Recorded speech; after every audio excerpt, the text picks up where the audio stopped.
नमस्कार। आज के इस विश्लेषण में आपका स्वागत है। आज हम इंटरनेट की दुनिया के एक बेहद अजीब और सच्ची कहूं तो थोड़े हैरानगेज रहस्य के बारे में बात करने वाले हैं। सोचिए, एक म्याऊं म्याऊं करती हुई साधारण सी हिंदी बिल्ली अचानक से एक बिल्कुल अलग ही भाषा बोलने लगे तो कैसा लगेगा? अजीब है ना? पर इसके पीछे की कहानी सच में ध्यान खींचने वाली है। तो चलिए बिना किसी देरी के इस डिजिटल भूल भुलैया में चलते हैं। तो दिमाग में सबसे पहला सवाल यही आता है कि आखिर एक हिंदी बालगीत पोलिश भाषा क्यों बोलेगा? Little tree house India channel का नाम तो शायद आपने सुना ही हो। वहां बच्चों के लिए एक बड़ा ही प्यारा सा गाना है। गाने का टाइटल एकदम क्लियर है और पूरा फोकस एक बिल्ली पर है। लेकिन इस आम से लगने वाले वीडियो के पीछे एक ऐसी भाषा छिपी है जिसकी वहां होने की किसी ने भी उम्मीद नहीं की होगी। ये तो बिल्कुल अलग दिशाओं का जो मिलन है ना, वो सच में सोचने पर मजबूर कर देता है। अब जरा इस तुलना पर ध्यान दीजिए। एक तरफ हमारा बिल्कुल ठेठ दक्षिण एशियाई संगीत और टाइटल है म्याऊं म्याऊं बिल्ली करती हिंदी राइम फॉर किड्स। इसे देखकर लगता है कि बस ये हमारे अपने भारतीय बच्चों के लिए ही बनाया गया है, राइट? लेकिन दूसरी तरफ का जो डिजिटल ट्रांसक्रिप्ट है वो पूरी तरह से कहानी ही पलट देता है। वहां जो शब्द लिखे हैं वो हिंदी के तो बिल्कुल नहीं हैं। वो शब्द हैं चेश, श्वेता और विताइये।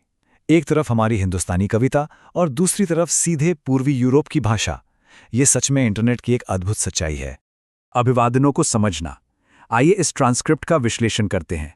तो चलिए इन 3 शब्दों की गुत्थी को एक एक करके सुलझाते हैं। ट्रांसक्रिप्ट में सबसे पहला शब्द जो हमें मिलता है वो है चेस्ट। इसका अर्थ बहुत ही सिंपल है, नमस्ते या हेलो। ये पोलिश भाषा में किसी को ग्रीट करने का बड़ा ही आम और दोस्ती भरा तरीका है। सोचिए, एक हिंदी कविता एक अनजान विदेशी दर्शक को अपनापन महसूस कराने के लिए इस शब्द से शुरुआत कर रही है, एक अलग ही भाषा में। कितनी इंटरेस्टिंग बात है। इसके बाद जो दूसरा शब्द आता है वो है श्वेता। इसका मतलब होता है दुनिया या दुनिया का। जैसे ही ये शब्द इस हिंदी बालगीत के साथ जुड़ता है ना, बात एकदम से बदल जाती है। मतलब अब ये गाना सिर्फ एक देश या किसी एक क्षेत्र तक सीमित नहीं रह गया। इस एक छोटे से शब्द ने इस कविता को एक वैश्विक यानी ग्लोबल आकार दे दिया है। ये इस बात का एक वजनी इशारा है कि ये कंटेंट अब पूरी दुनिया के दर्शकों की तरफ देख रहा है।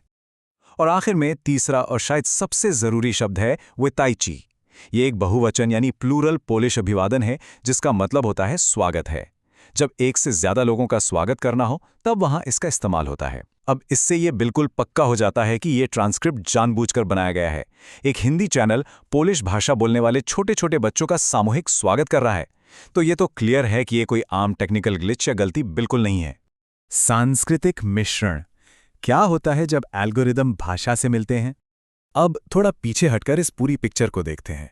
दरअसल इसे किसी कंप्यूटर का एरर या मामूली गलती मान लेना गलत होगा। सच कहूं तो ये शिक्षात्मक मीडिया के भीतर चल रहा एक बेहद अनोखा सांस्कृतिक मिश्रण यानी क्रॉस कल्चरल ब्लेंड है। एक ही स्क्रीन पर बैकग्राउंड में हिंदी बालगीत की धुन बज रही है और वही एल्गोरिदम दूसरी भाषा में हेलो बोल रहा है। बच्चों के मीडिया में ये एक ऐसा हैरातंगेज फ्यूजन है जो हमारी आंखों के सामने रोजाना होता है, पर अक्सर हम इस पर ध्यान ही नहीं देते। वैश्विक दर्शकों को जोड़ना, बिना सरहदों के मीडिया की दुनिया। तो अब बड़ा सवाल यह है कि आखिर ये सब किसके लिए किया जा रहा है? सिंपल सी बात है, उन बच्चों के लिए जो इन ग्लोबल डिजिटल प्लेटफॉर्म्स का हिस्सा हैं।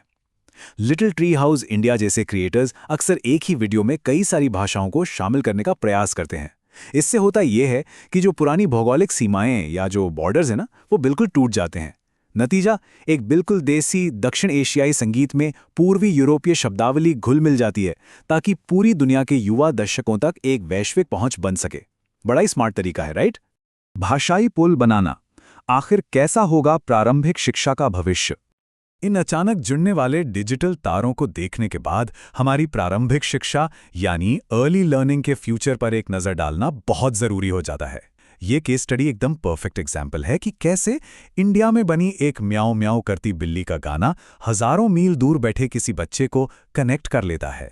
ये सिर्फ एक आम सा गाना नहीं, बल्कि संगीत और शब्दों से बना एक छोटा पर बेहद मजबूत भाषाई पुल है जो 2 बिल्कुल अलग अलग दुनियाओं को एक पल में आपस में जोड़ देता है ना कमाल की बात? तो इस पूरे विश्लेषण को समाप्त करते हुए एक बेहद गहरा सवाल मैं आप सभी के सामने रखना चाहता हूं।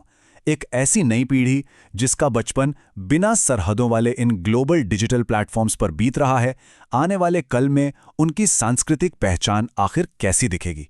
जब इंटरनेट पर भाषाओं और संस्कृतियों के बीच की ये दीवारें इस तरह पिघल रही हों, तो आने वाले कल की दुनिया कितनी अलग और आपस में जुड़ी हुई होगी? ये सच में एक गहरे विचार का विषय है, इस पर जरूर सोचिएगा।